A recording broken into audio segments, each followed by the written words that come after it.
Hello, you're listening to Ready, Set, Go Real Estate Investing Podcast, presented by Brandon Elliott. This show will be going over all aspects of real estate investing and is intended to educate, motivate, and prepare you to take action on your first or next real estate investment. For more information, please visit BrandonElliottInvestments.com. Thank you for listening and enjoy.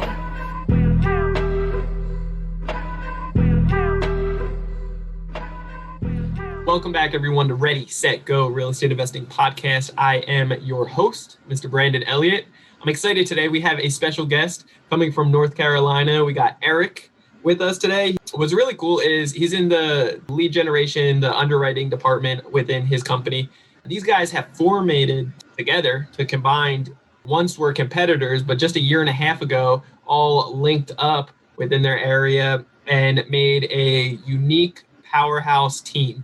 And I say unique and such a powerhouse because obviously they're doing good, most likely individually, all separated in their local area. But together, within just a year and a half, they have raised over 10 million in funds, also have a total of approximately about 500 doors, which is very crazy. These guys are in the multifamily scene. They have the systems in place, obviously. And what else is really cool is in the type of tough market that we're in right now for multifamily, because everybody and their grandmother is trying to get more than what their property is actually worth, or there's not enough meat on the bone, right? These guys are underwriting 100 plus deals per month within their team and only submitting LOIs on maybe 2 to show you the impact of how much due diligence and leads they're really going through to be able to get that golden nugget, the needle in the haystack. So I'm excited to have Eric on. Eric, what's going on, man? How you doing today, brother? What's up, Brandon? Thank you for having me, my friend. Yeah, I'm excited, brother. Tell me more about your situation. Tell me who you are for anybody out there that doesn't know a little bit about the business and what you guys are up to. I mentioned a little bit and just touched on it, but I know you guys are doing a lot bigger things. So for anybody that doesn't know, just feel free to give them a little feedback. Sure. So my name's Eric Shirley. I'm the Director of Acquisitions here at Four Oaks Capital. And in the last 12 to 18 months, we've really come together and kind of found our stride. We closed our first deal back in October of 2019. And since then, we've picked up 8 assets, just under 500 doors, raised over 10 million in capital. And we're really looking to make 2021, looking to kind of double those numbers and really scale up and continue to implement our systems and procedures to have a phenomenal year. Love it. And so you're local in North Carolina, correct? Correct. Yeah, I live in Wilmington, North Carolina. 2 of my partners, there's 4 of us total, go figure with the name Four Oaks. But 2 of my partners are in the Carolinas as well. And then my final partner, he lives in Washington, D.C. He's actually a lieutenant colonel at the Pentagon. But he's retiring he's retiring in August and he'll be headed down this way. Love it. Awesome. So you guys were all separated before, right? So there's 4 of you guys all in different areas of real estate investing, right? Competitors against each other. And then who came up with this idea to all join up together and just make a powerhouse? Yeah, it's funny. So we all had similar backgrounds. We'd all started in the residential sector and kind of started cutting our teeth in single family rentals.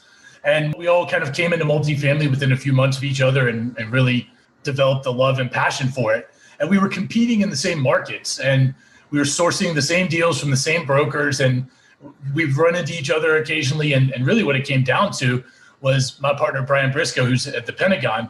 He said, listen, this is ridiculous. Like we continue to bid on the same type of properties in the same areas. Instead of bidding up prices and driving prices up and making these deals tighter for each other, why don't we try to work together and see if we can take one down together? And we did exactly that. We submitted an LOI together within probably 3 weeks of that conversation.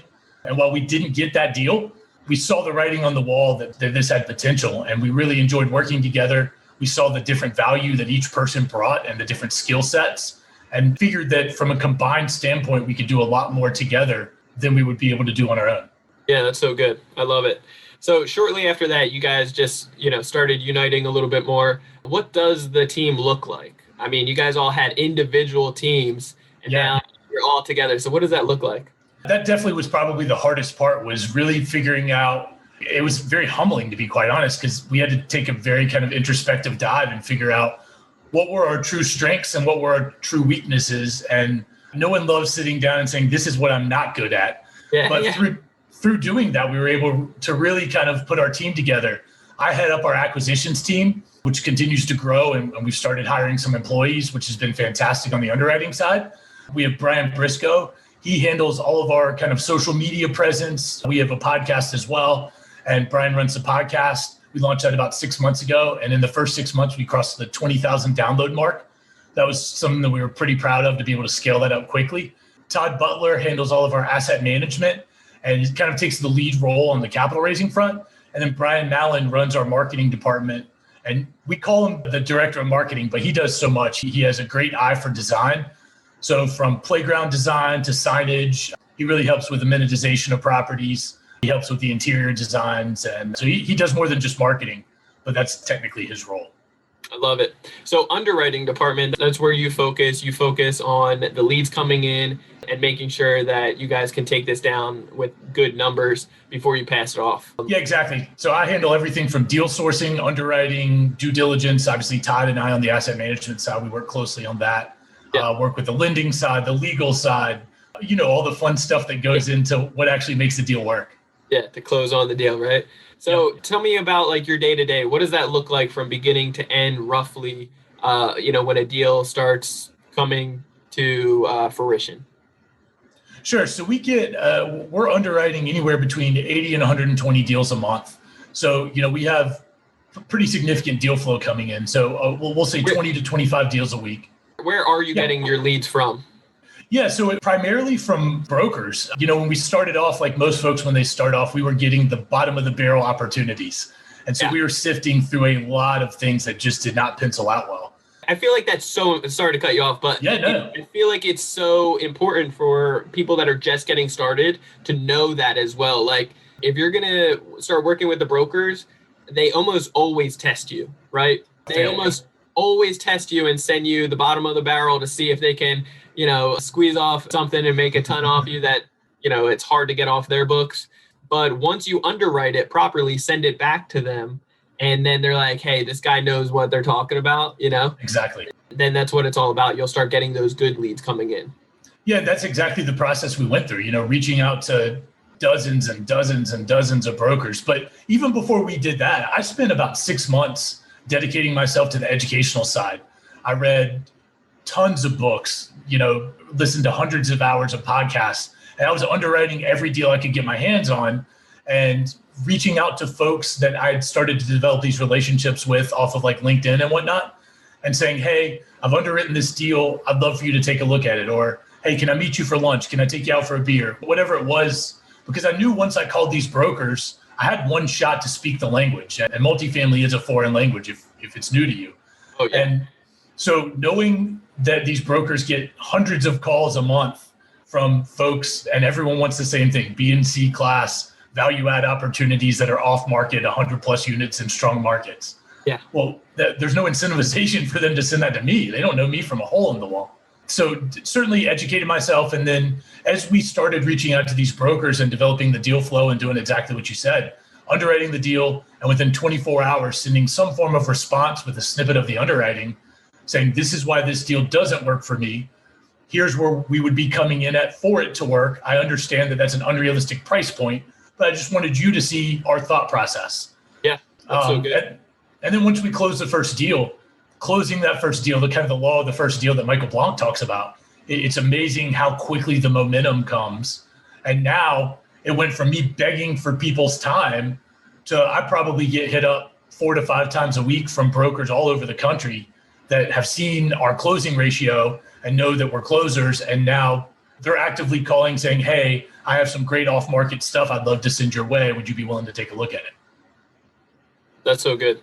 And so you guys are focusing in the Southeast type of area for markets, right? Correct. Yeah, we're super bullish on the Southeast. There's so many metrics that continue to show why that's a hot area, but we are continuing to expand kind of our bandwidth. We're starting to explore the Midwest. There's certain markets that we stay out of.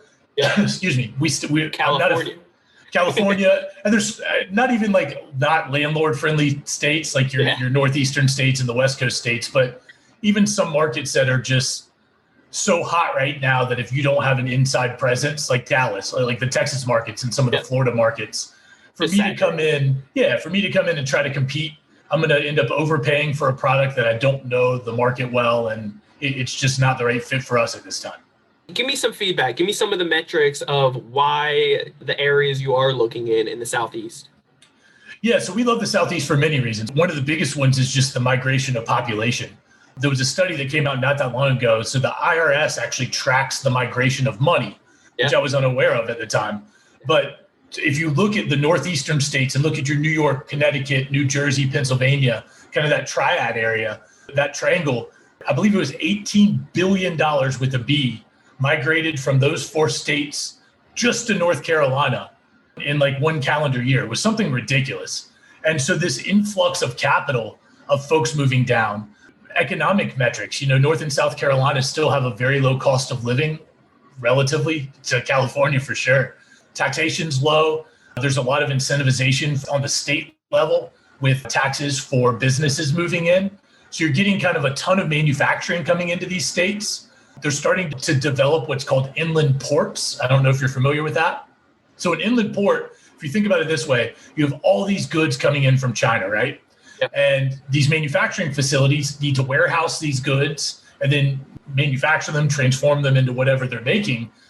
But the cost to buy coastal property in these port cities and the maintenance and the things that come with being in a port city make it not as desirable. So they're looking for markets maybe 2-3 hours inland that have phenomenal transportation hubs. They have multiple interstates running through. They're close to major metropolitans. Greenville, South Carolina is a great example of this. BMW, every single SUV that BMW makes is made in Greenville, South Carolina.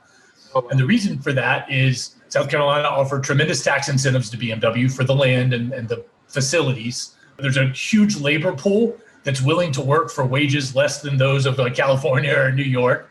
And then you've got all these major interstate systems running through it that lead to Atlanta, Charlotte, Raleigh, even Nashville. And it's so much cheaper to have their facilities there than in those coastal markets. And so those are kind of the things that we're looking for, economic drivers as far as rent growth, job creation, cost of living. Another metric that we really like to look at is the cost differential between homeownership and renting. And in a lot of the markets that we're in, we're talking about $300 to $400 a month for like C-class assets. Well, that's a significant amount of money between home ownership and renting that creates a great demand for rentals. So good. So where are you getting your data for the most part? Because at the end of the day, you guys obviously are hitting the metrics of job growth, population growth, and something unique within the area. How are you getting the data for this stuff to do the data?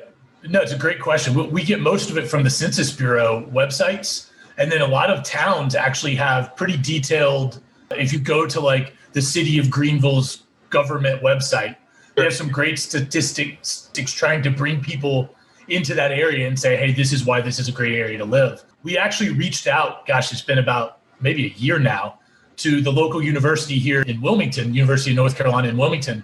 And we have an intern that works for us who's getting a master's degree in data analytics. So she's been team, baby. Yeah, she's been invaluable. She's coming on board in a full-time capacity in the next couple of months. Nice. But bringing that on, to have someone to take that data and analyze it and be able to create these spreadsheets to look for trends and patterns proved to be just invaluable. Oh yeah, and to be able to do it faster than exactly. Sure. Yeah. So that's awesome. That's a huge player to the team, which will be great. It certainly helped us scale. Yeah, and that's what it's all about. Like, you want to systemize things, make it easier so that you can scale and help out more, and obviously just grow the business in general. Absolutely. That's the name of the game, right? So places that I've used in the past was, like, for instance, citydata.com, USA.com, bestplaces.net. For example, some of these in certain areas can be outdated or old, the data not as up to date. So I guess in those certain circumstances, try to get the most accurate or up-to-date data as possible. Sure. And I think even taking it a step deeper, nothing's going to substitute boots on the ground, because even within some of these strong markets, you have sub-markets, and the difference between being in one sub-market and the other sub-market is drastic. And so, we love to put boots on the ground. We certainly do the Google Earth test and spend a lot of time on Google to find out, especially with the subject properties that we're looking at, where are they located? What are the key economic drivers in that specific submarket? Where are those people going to work? Are we looking at nurses and military, or are we looking at more of a retail food and beverage type sector. And all of that stuff, I think, goes into the equation, if you will. Sure, of course. Now, how important is it to you to have the boots on the ground? Are you doing a lot of due diligence on the area first, and then afterwards, once you guys are very confident, like, hey, this area we would like to start moving forward in, then let's start getting over there or finding people that we can, know, like, and trust to act as boots on the ground? Is that the process that you guys go with? And is it mandatory or a must that you guys have boots on the ground, somebody actively living close by, a part of the team? Yeah, so living close by, I'll start with the last question first, but living close by is not imperative. I mean, in this day and age, COVID aside, I can be anywhere within, 3 or 4 hours in the farthest markets we're looking at on an airplane. So I think more important than boots on the ground is having the right property management presence and really having that confidence in our property management and asset management teams that we're clearly aligned. The business kind of execution plan is clearly in place. And we're big fans of over communication early on in the process. And once we establish kind of the framework of how things are going to operate, then we can back off that slightly as far as just kind of being our PMs give us a hard time because we don't micromanage, but we're very involved in the process early on until kind of we get the property somewhat established with a game plan. Things have changed. So early on, we had like 3 key markets and that's all we were going to focus on because that's kind of what you have to do when you're getting started. You have to really focus. Narrow it down. Yeah. Exactly. The bullseye approach and find that. Now it's a little bit different because we kind of know the metrics that have kind of been the key drivers in our successes. And like right now, we have a property under contract in the Midwest. And we have not been to the Midwest yet, but we will go during the due diligence process. We exhausted every resource available to us prior to spending the money to go out there. Of course. That's the secret ingredient, right? Like you really need to put all efforts into this before actually making the commitment to go out there for the final check off stage, right? And we have several investors that have invested in some of our previous deals that live in this specific market. And so reaching out to them and utilizing their knowledge base, has certainly been helpful. Good. I love it. Market selection is certainly important, right? There's opportunities to be found in every market. If you want to compete in some of these super hot tier 1 markets, it's going to look very different than when you delve into the secondary and tertiary markets. And so, we've certainly found some opportunities that have been very, very fruitful for our company and for our investors in markets that are not, some of the ones that you hear on every single podcast but we put in the extra effort to ensure that we were, making the right decisions in those markets. Good. So let's get back to, the day-to-day with you, what that looks like. As the leads start coming in from the brokers, how many people have their eyes on it within your group of underwriting?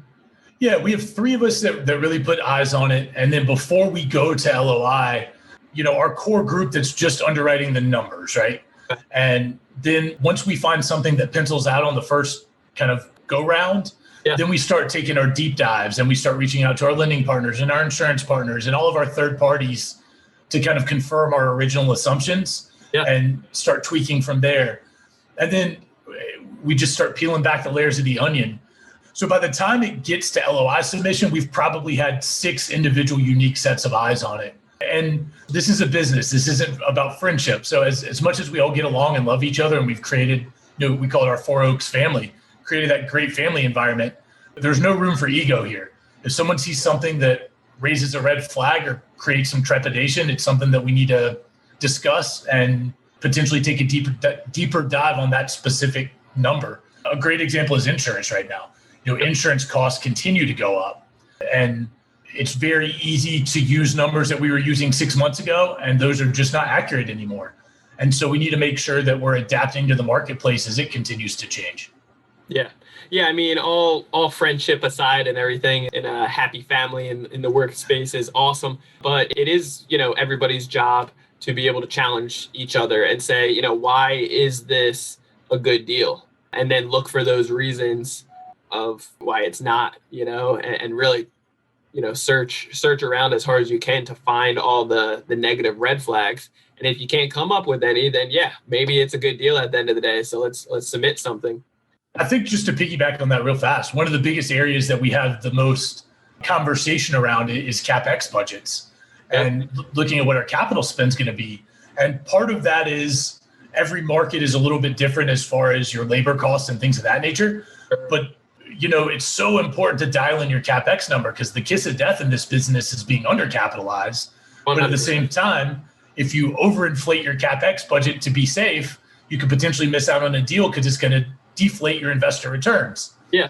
So you got to find that happy medium and not be able to, have too much sitting in the bank, but also you do want to do a value add because that's where the name of the game is. Let me ask, when it comes down to the value add of increasing, doing the remodel, are you guys leaving some meat on the bone or with potential to potentially, off-sell in the future if an investor came along? Yeah, absolutely. And again, I hate to paint with broad brushstrokes because every property is unique and we have So there's certainly a specific strategy with every single asset that we acquire. But yes, that's certainly one of the big strategies now. Is the good news is our typical hold time is 4 to 6 years. When we look at that, obviously, if we can get out sooner or do a cash out refi or whatever's in the best interest of our investors, we'll certainly pursue. But on those same lines, we have to look at a true exit strategy when we're pitching this to an investor group or pitching it to our kind of stable of investors. So I would say it's a good question. I think there's times when that strategy makes sense to leave meat on the bone. There's other times where, the plan may be looking, if we think it's an institutional product, not so much. It's crazy. With such a hot market, we have people, we've owned one of our assets we bought about 6 months ago. And we've done really well with it. We're on pace to hit our year 3 projections in our first year.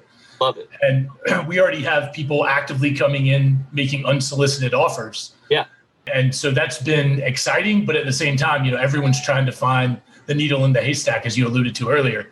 So very rarely do those off-market unsolicited offers come in at a price point that makes sense for our investors at this point. Yeah, but just, as to piggyback on top of that, a lot of people, I don't know if it's just the hot market, right? So less supply and demand. And then also maybe not as many people out there are willing to put in the work that you guys are to find that needle in the haystack. So I've seen a lot of my friends that they're hanging on to their property. They just purchased a year and a half ago, and they're already getting full price offers unsolicited that are higher than what their end goal of projecting, cash out in 7 to 8 years. So they're like, this is a no brainer. And they're leaving no meat on the bone or whatever it may be, So it's unbelievable the type of hot market that some of us that we're experiencing right now and how quick you can turn these multifamily projects and make a killing.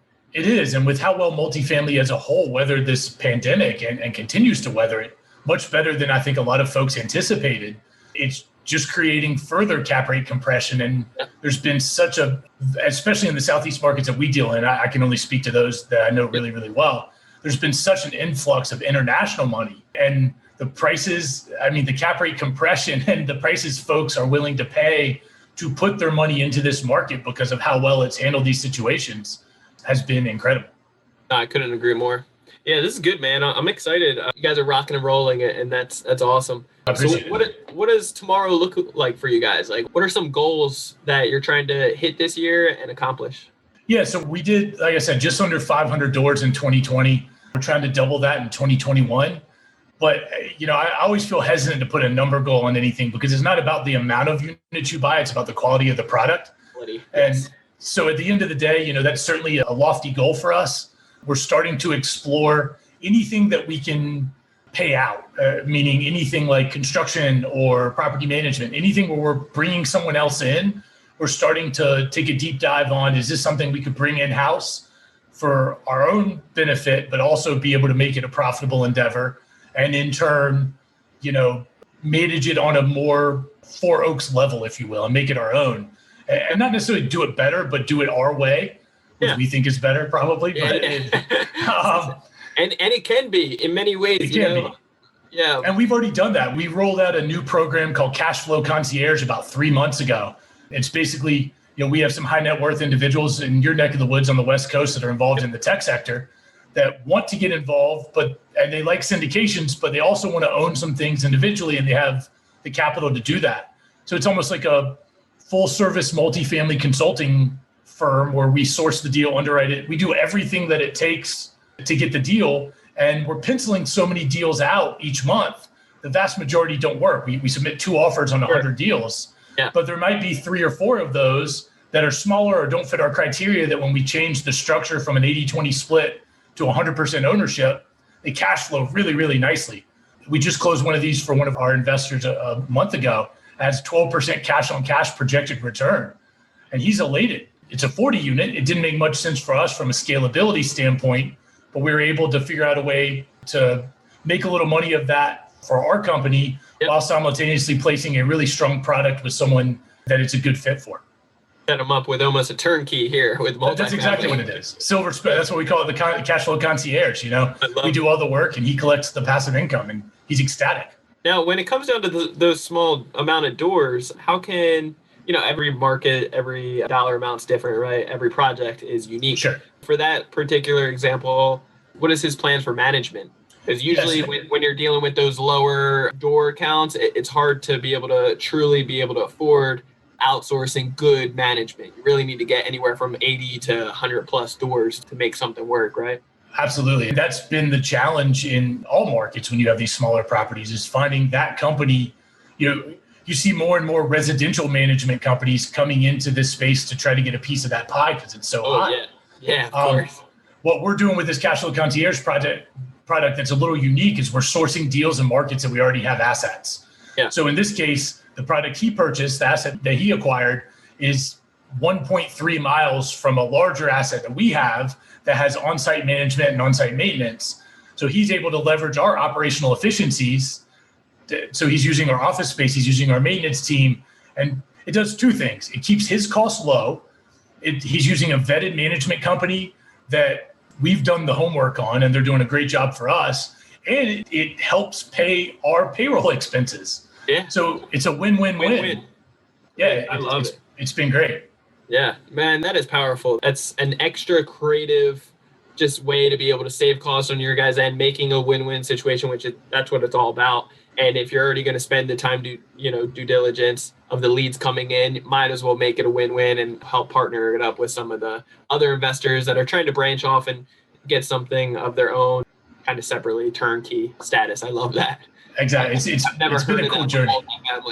It was one of those things that we got tired of underwriting so many deals that we were just throwing in the trash. And one day I literally just said, this smaller deal is close. It's close to what we would look for from a syndication front, but it doesn't make sense for us. Let me try changing those splits. Yeah. And as soon as I changed the split and saw what the cash on cash was, I was like, unfortunately, as you know, as a syndicator, until you're on, when you're ready to divest, so much of our proceeds on the GP side come when we sell. Yeah. And we tie so much of our liquidity up investing in our own deals to meet the KP metrics that Fannie and Freddie require. We don't always have a vast amount of liquidity to buy our own smaller deals. Yeah. And so they were just going to waste. And I was like, this is crazy. There has to be a way to monetize this. Yes. You guys came up with it. I love that. Well, thank you. It's been good. The young lady that was doing the data analytics for us, she's going to be coming on in a full-time capacity to run that branch on her own. So it's really allowing us to scale as well. Yeah, very cool. Very cool. Well, Eric, man, it was a pleasure meeting you. You got a wealth of knowledge. I'm really just excited about the company, what you guys have built thus far, and it's so fresh. It's so new, So I'm really, really excited to see where you guys are at in another year, 2, 5 years, 7 years, with all the projects and the compound that your team is going to effectively put together. It's awesome. I appreciate that, Brandon. Thank you so much. Yeah, man. And how can people get a hold of you, man? Yeah, you can find me on LinkedIn, Eric Shirley on LinkedIn. Our website is fouroakscapital.com. You can see it right here over my shoulder. Just slap a .com on it and it's right there. And you can also reach out to me on my cell phone. My number is 803-917-6800 or Eric Shirley at fouroakscapital.com. I'm a huge believer, and there were so many people on my journey that were so generous in their time and knowledge and really helped me take such great strides in our success. And so any way that we can pay that forward, we're more than happy to do. We love working with folks to help them achieve their dreams in the multifamily space. Love it, man. Well, there's so many other questions I would love to ask you. Not enough time, but we could dive into so many different avenues, like property management, probably for a full hour. Sure. But yeah, we would love to have you back in the future. A wealth of knowledge from you, and like I said, just super excited to see where you guys are heading. Definitely want to follow that process along the way. So I appreciate you for jumping on and giving an hour of your time. Anything that myself or the listeners could do to give back to you? No, just, check us out on the social media platforms, keep an eye on what we're doing. We do have a podcast called Diary of an Apartment Investor, where we take an experienced syndicator and pair them with someone that's just getting started and allow the new person to really run the interview and ask all the questions that they have. And it's really been kind of a cool, we've actually had several deals that have gotten done where those people ended up partnering up and took down deals together. So it's a cool way. But no, I appreciate your time and allowing me to share a little bit of my knowledge, and I appreciate you having me on. Yeah, man. Likewise. Well, guys, you definitely want to reach out to Eric, and as always, just connect with him. He's got a ton more content for you, so make that connection. If you want to reach out to me, you can always do so on Instagram. It's Brandon Elliott Investments. Otherwise, on Facebook.com/Brandon Elliott Investor. If you guys need any help in regards to do-it-for-you services of credit repair, then we have creditrepairmobile.com.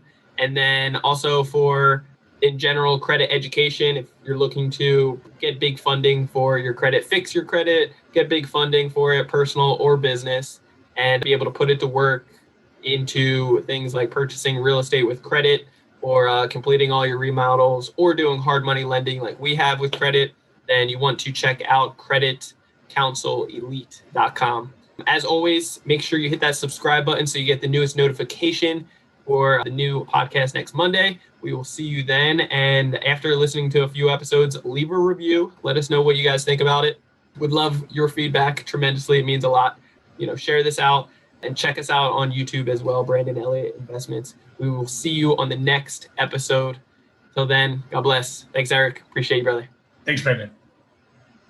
This has been another episode of Ready, Set, Go Real Estate Investing Podcast, brought to you by Brandon Elliott. For more information, please visit BrandonElliottInvestments.com. Also, please don't forget to like, share, and leave a comment below. Thanks again for joining. Until next time, God bless.